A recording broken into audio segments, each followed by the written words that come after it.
Ito kasama po natin mga kaibigan ng ating face of the day. Palakpakan po natin ay sa Sigera. Pasok! Ako mga kapuso. Tuloy-tuloy lang tayo sa ating pinakamainit at pinakasaliwang balita ngayong araw na ito mga kapuso. Mga kaibigan, mainit na balita ngayong araw na ito mga kapuso.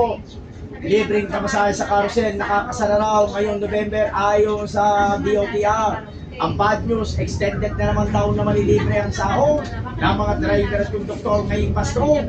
Kaya tantalan nyo na kami, huwag nyo naman kami sana gilaway dahil may bayad yung pending ibinibenta ko mga buwisit. At ako mga kaibigan, tuloy-tuloy lang tayo mga kaibigan sa ating mga mainit na balita.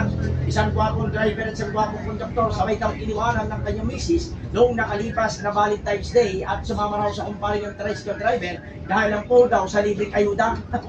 At para mga kaluso, libreng ayuda daw mga kapuso. Ayun.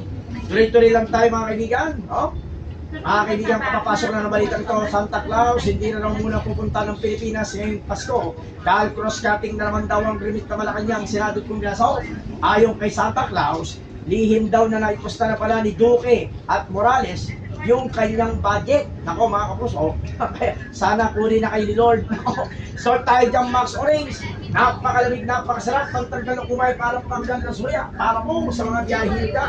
Verde Orange, meron, Sampalok at Max Network Candy, para po sa mga biyahe ka magandang gabi po.